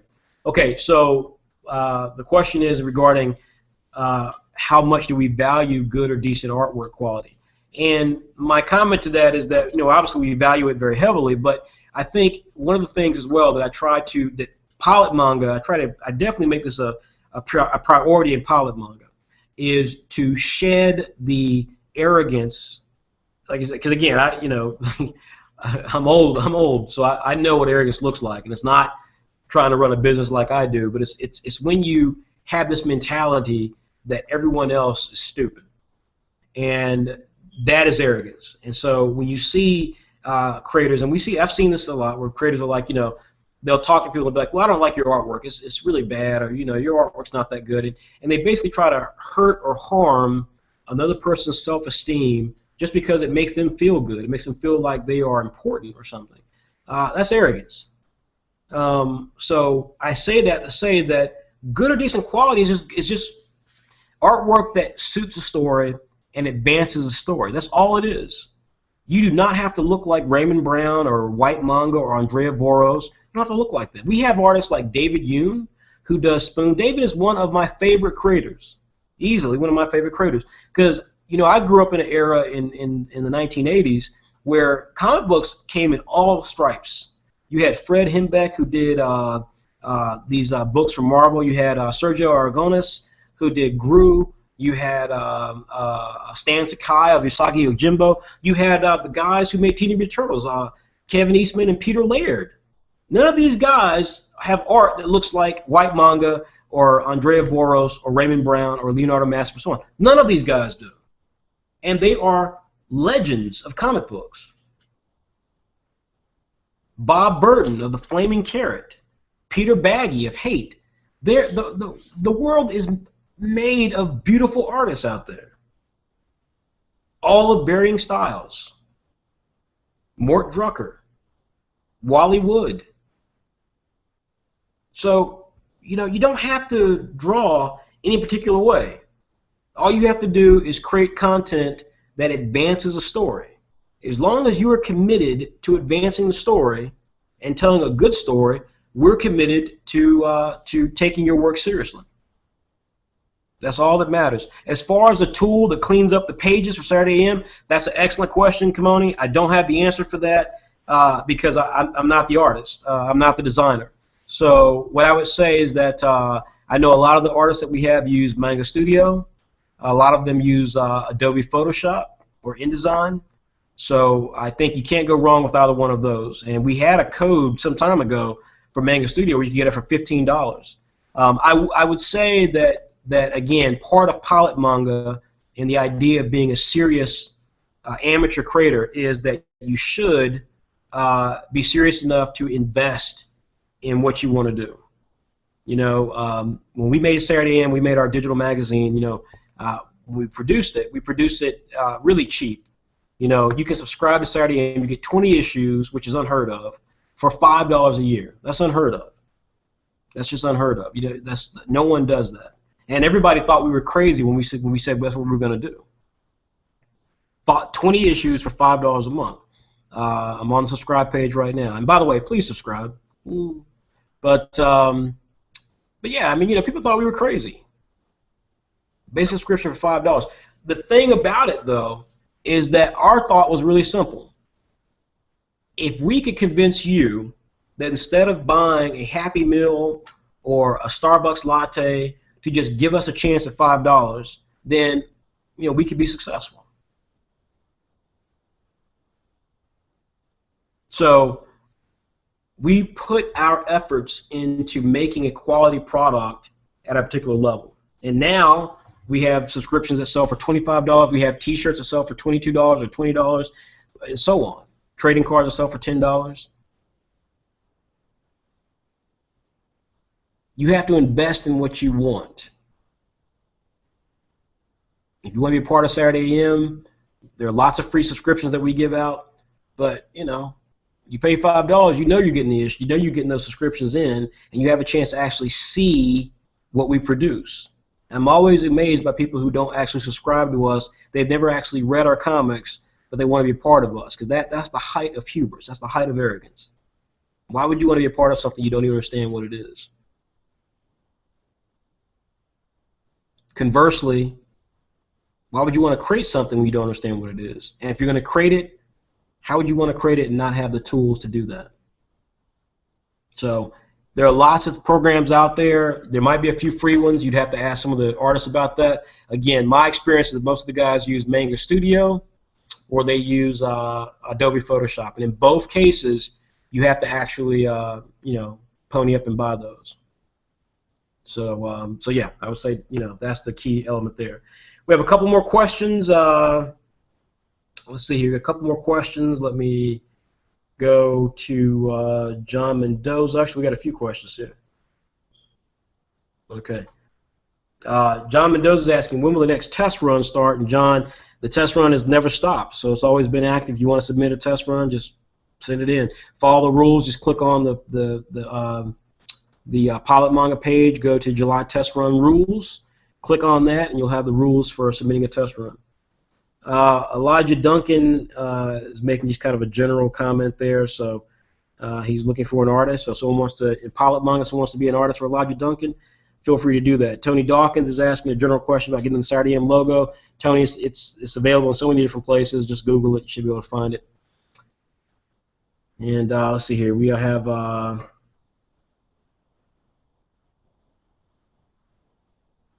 another question here from Tony Dawkins. Will there be any more interview questions or anything of that sort? So traditionally, when we have our rules for test flight, we ask questions of the creators. In this case, we're not doing that because, again, we want a lot of the effort mentally and emotionally be placed in the story. And I know that sounds hokey, but the reality is that I've done this so long now, and I've dealt with so many of young creators around the world that I know that it's very easy to be distracted. So having to answer questions that maybe speak to certain elements of you and stuff, just best to not even go down that road. Let's see here. So that is, I think that's almost it. I'm just going to check real quickly to see if we had any questions on our YouTube. So bear with me just a second while I pull that up.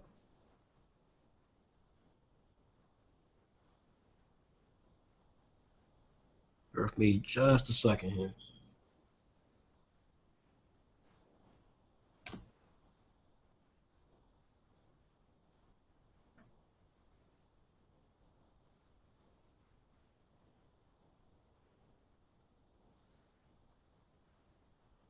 So let's see here. So we've got so we have a question. We had a question on YouTube asking about the process for submitting stuff in, and we've answered that earlier for Marketplace. It's really straightforward. Again, the rules are at the bottom of the Marketplace. Bottom line is just, again, if you've got a really awesome T-shirt idea, you submit it to us. You pose a question. I mean, not pose a question. You submit it to us. All we require is a rough draft. We don't need a finished image. We don't need finished artwork. Submit a rough draft question, post it, send it to us. We'll take a look at it. We'll review it. If we think it's the right sort of thing that we want to have, and the reason we do this, by the way, is, I mean, obviously it's our right to do that, but it's about quality control. It's about quality control. We're simply not interested in trying to produce everybody's work. It's for the same reason we don't produce everyone's work at Saturday AM. The biggest reason, though, is that we have a pretty good understanding of our audience. We know we have data across the board of the sort of audiences that we attract. So we know what is offensive. We know what kind of pushes the envelope a little bit. And so it's easy for us to be able to look at a piece and say this works versus giving people carte blanche to put their T-shirts along with our brand. It has to fit our brand. Even if you are not a member of our brand, it just has to fit our brand. So again, the rules, if you want to submit a T-shirt design, are at the bottom of the Marketplace. Just submit it. We'll take a look at it. We'll go from there. So that was, let's see, it was one of the questions on our YouTube. And let's see here. Just make sure we're getting to the end here, so let's make sure there are no other questions there. So bear with me one second here while we kind of look to wrap everything up.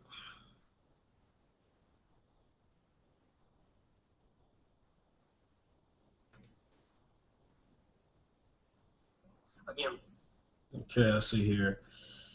Uh,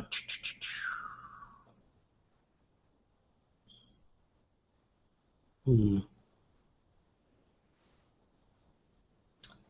Well, let's see. I've got to try to find it here. Let me see. In fact, guys. This is the beautiful part of having a low rent technology company, guys. Is you are really forced to have to do things on the sly.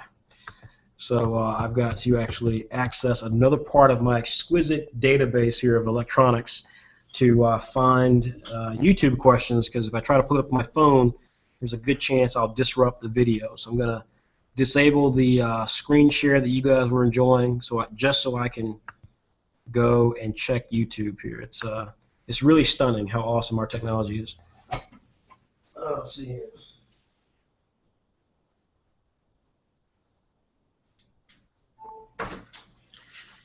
Okay, so let's see. We've got let's see here. Gilly, who I believe is a young person who wrote me earlier about do they have to be a part of Facebook to participate in test flight, and the answer is no. Gilham, I'll reach out to you, Gilham. I got your email earlier. I'll reach out to you in regards to how you can join test flight if you are not a part of Facebook. The reason we like Facebook, aside from just how they've built their company and how they've made themselves an indispensable part of this stuff for people like us, is that it just allows us to be able to really know who it is that we're dealing with, because there's so much stuff out there. There's so many people out there who have ulterior motives or are trying to, who have, who maybe are just very, very disingenuous people, or very people who have negative backgrounds, and so we try to keep a community that's focused on the right things. And if someone comes in and they're, for example, a neo-Nazi or someone who has very strong views about women or so forth, we don't want that in our community. So we try to make sure we know who we're dealing with. So that's why we like Facebook, but it has, it's not a prerequisite, so to speak. We can deal with it otherwise. Let's see here. We actually have someone called Nightmare Freddy. I'm sure that would be fun to see exactly who that is at some point. It's probably someone who either is one hell of a fan of mine or someone who's one hell of a hater. But regardless, Nightmare Freddy posted a weird comment, just OL. So I don't know what that means.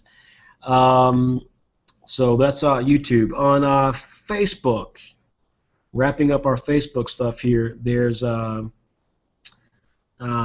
question from Andre Roberts, who is asking, what fascinates us most about a concept and what does not.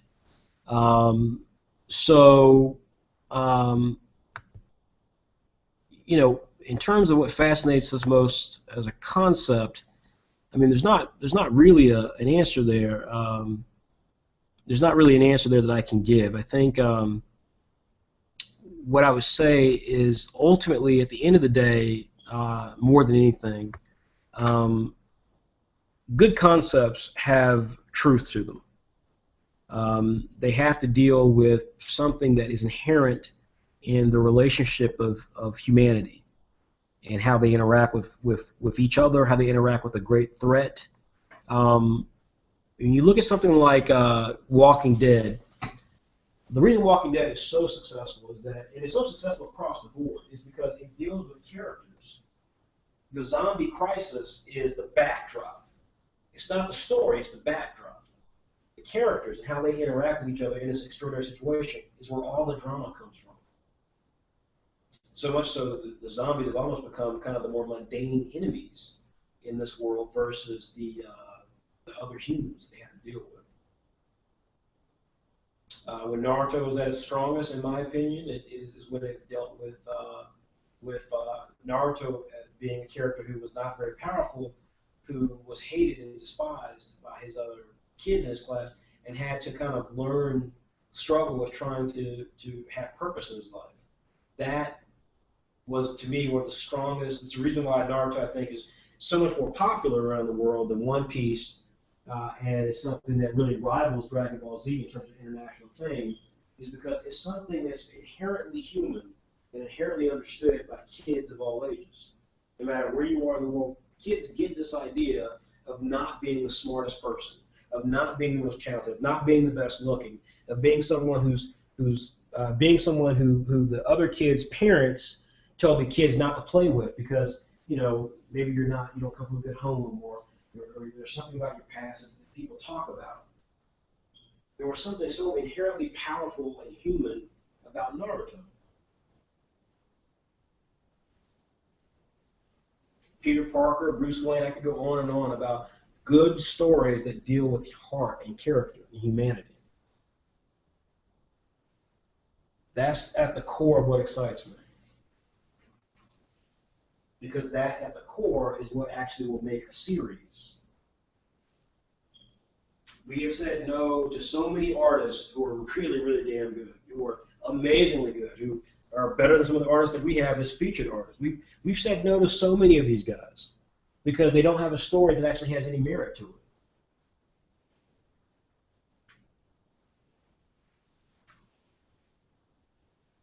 Good concepts always begin with real human emotion.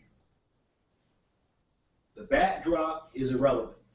It can help enhance it, like Walking Dead, or like something that takes place underwater, or something that takes place in a unique sort of idea, like Prison School, that manga Prison School. Not the best manga in the world, not the best anime in the world, but the concept is so different that it enhances the character dynamics that are going on there. I mean, at the end of the day, it's just about horny teenage kids, but the way the story, the concept of the story is so unique and different, it makes you really kind of get engaged from the very beginning that the characters and how they interact with each other then become more enhanced. It becomes actually more exciting to see these characters interact with each other. Because the way they interact with each other is completely raw and human. But against the backdrop of this extraordinary situation in a prison, in a school, it actually heightens it. It makes it even more intriguing. So, as I said before in the genre, you know, we want to see more slice of life. We want to see more comedy. We want to see more horror and sports. We want to see more of that stuff. Kishore Michaud, who's working on, I believe, on a soccer manga, said something, and I actually addressed it earlier on tonight. He said something in a comment on our private pilot manga page. He said something to the effect of, oh, crap, sorry, I think I was walking around, guys. I apologize. I was walking around as I was talking. I thought I was talking into my iPad. That's another awesome technology piece there. But, you know, one of the things that Kishore Michaud was talking about was he was saying that, you know, sport manga are really popular in Japan. They have a tough time here. And I related a story to how when I was younger, or not too long ago, when I was an executive in the video game industry, I had come across a group who was bringing iShield 21, which is Yusuke Murata-san's first big manga that he did as an artist. He now is an artist for One Punch Man. It's a football manga, an American football manga, and it's awesome. It's really, really good. I loved it. So I thought with the company I was with at the time, which is a very big company, I thought we'd be able to work together to try to bring that property to America. And I found out later that despite my involvement and despite the things I wanted to try to do with them, it just didn't go. It couldn't happen because they didn't go through Viz, they didn't go through other places. It was a group trying to privately bring it over. And one of the reasons is that they thought they could get a deal going with the NFL and with ESPN. They couldn't. And one of the reasons I heard is that is because there weren't any black characters in it. They were like around the world, people understand football to be something that's highly diverse. And in iShield 21, it's anything but that. And therein lies the problem with a lot of manga, is that it lacks diversity. And again, you know, it works for the Japanese, but we live in a more global society. So again, the biggest manga are the ones that have international acclaim, and eventually that's going to stop. Eventually that's going to stop because people want to see characters who look like the world around them, not characters who don't look like anything anywhere in life. And so I bring that up to say that, again, in the context of sport manga, I think a sport manga could be huge. I think that could be a massive concept to work in webcomics, whether it's football or baseball or basketball or soccer. I think it could be massive. But the problem is that you have to, first of all, be really understand that sport, And then 2, you have to be committed to actually presenting the sport the way it's understood to exist everywhere in the world. If you present it in some fantasy context where it's a bunch of white kids or a bunch of Asian white kids or whatever the weird manga relationship is, then it just simply, it won't, I can guarantee it won't work. It certainly won't work with football. And soccer is a sport that is played by very, very ethnic groups around the world. I mean, Brazil is the biggest soccer nation on the planet, and to draw a manga that doesn't feature someone who's brown or black or Latino or African American is very odd. So, you know, I just would say again that I don't. For me, a concept is all about truth, and I think if you're going to deliver truth, that means you have to actually be focused on the humanity of the characters. And then if you have a really cool setting, then that can really enhance it. But beyond that, when it comes to Saturday AM in particular, if you're not focused on diversity, it's really tough. It's really tough to fit our overall mission and be a part of what we're trying to do. So let's see here. So I think that might be it. Let me just double check here, make sure that I have got all of the questions in. I want to thank everybody again for asking so many great questions. You guys are fantastic. But I think so. John Mendoza asked basically something about the test run. Does he have to turn it in October? Again, John, the test run's running right now, so it runs.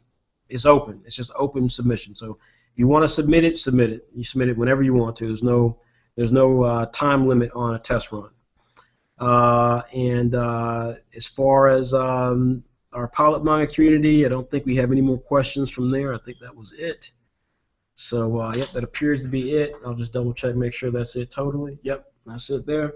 And let me just check the last thing here regarding YouTube, make sure there's no other questions in YouTube, and then that should be that.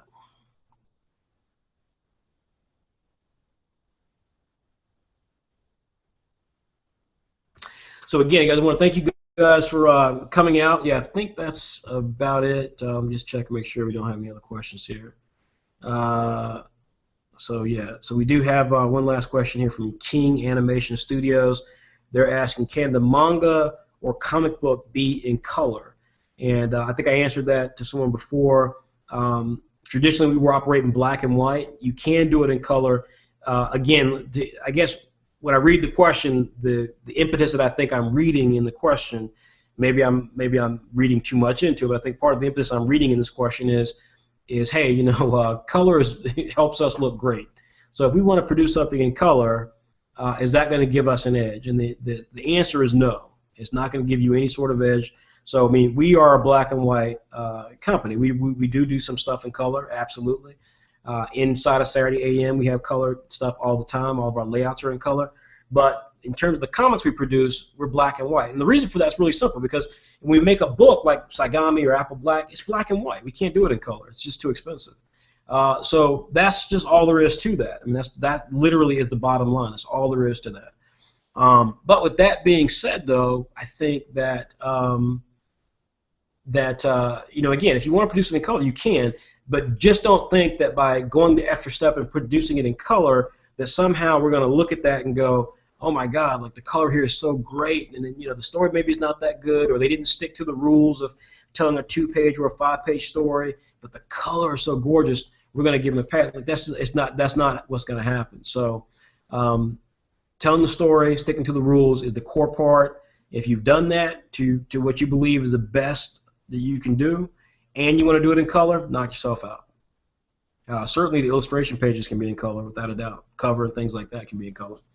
So I think that's it. Nope, sorry, we got another question here on YouTube, but then I think it's going to be it. Let's see here. So we've got, let's see. Okay. Okay, to 2 questions here. Sandino Christian. So Daniel Christian asked if they entered the test flight in the previous month, can they enter in this one as well? And the answer is absolutely, of course. If you've entered a test flight before, you can enter again.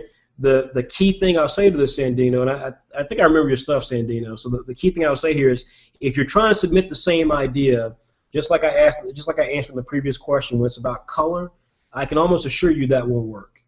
In fact, I can almost guarantee you that will work against you more than it'll work for you. You know, as I said as I said earlier in the conversation, have the ability, if you're really a creator, if you really want to be a creator, then be a creator and create things. Just being stuck on one idea is the height of not being a creative voice, because there's a hubris involved with that says that, you know, no, this idea is perfect, and I know it's perfect. I'm going to keep pushing it out there until it works. To which case, if that's the case, go to one of the other websites that are out there and just put your idea out there and see what other people think about it. You don't have to, like, we are not your be-all, end-all. You can go to Tapastic or SmackG. There's so many websites you can go to and put your idea out there. If we said no to it the first time, most likely we're not going to say yes to it a second time, and we're actually going to have less of an opinion of your ability to begin with. So that would be my only thing there. Just be careful that you're not trying to submit the same idea again, even if it's slightly different. That's just not going to work for you. You also asked a question of, for people wondering, Kazu Kato's work Time Killers has a lot of manga short stories ranging from 2 to 45 pages. Kato is the artist of Blue Exorcist and Jump Square. That's right. Kazu Kato has done a lot of stuff for short story. In fact, if you buy Shonen Jump, Weekly Shonen Jump in America, they had an issue that had a couple of short stories in it. So again, there's a lot of opportunities there to figure out how to do a short story. Again, and they can be of all pages. You can go online and simply Google short stories, manga short stories or webcomic short stories, and you will find plenty to get a sense of. So again, there's lots of research you can do. This is not particularly hard to figure out. So, all right. So I think that's all the questions there. Again, I want to thank everybody for tuning in. As I've said many times before, we work so hard at this stuff, and we built such a group that it is something that I take very seriously. I appreciate so much from the bottom of my soul. I appreciate those of you who are engaged with us. As I said before, you know, we've got our fair share, not a fair share, a very small group of haters out there. That's going to happen. I tell our creators all the time that this is going to happen. Whyt Manga is a creator that rarely speaks to people. He's very kind of shy on that level, but he has his YouTube videos. And Whyt, I have had to defend Whyt on so many occasions. It is mind-boggling to me, because Whyt is really a sweet kid, and I'm astonished, and talented as hell. And I'm astonished at how much hate he gets. But this is the generation we live in now. It's the internet. And so while we're trying to build this apparatus for new creators to have a chance to succeed, at the same time, the reality is that, you know, the internet's full of a lot of young people who really don't know any better, who like to attack. They don't like to research or find out. They just like to attack. Don't let that be a discouragement to you. Believe in yourself. Believe in what you're trying to do. And whether you do it through us, or you do it on your own, or you do it on another website, add your voice to what we're trying to bring about, which is a revolution in thinking about webcomics, to where people take it seriously, to where when you say that this is what you want to do, your parents don't laugh at you, your friends don't mock you, people believe that you actually are going to do something that's going to potentially be successful if it's good, and therefore you can alleviate the stress, because you're just trying to do good work. You don't have to worry about people talking about you or making fun of your name or talking about how you drew that panel, because if we can make the webcomic industry a more perfect industry, and we can make it something that can be respected, all of us have a role to play in that, and all of us benefit.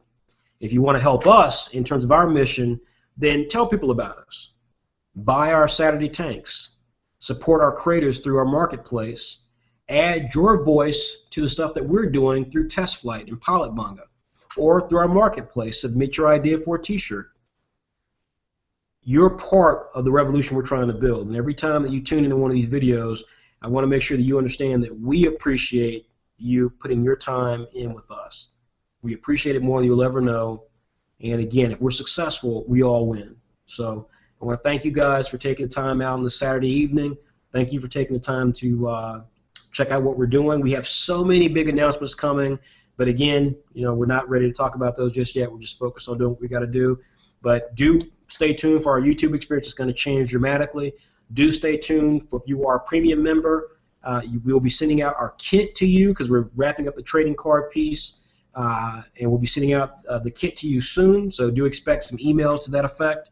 And issue 33 will be coming at some point over the weekend, if not no later than Monday evening. And the marketplace will be updated sometime later tonight before midnight. I promise that. So that's it. I want to thank you guys for checking us out, and we'll be in touch soon. Thanks. Take care. Again, this is Frederick Jones. This is Saturday AM. Bye.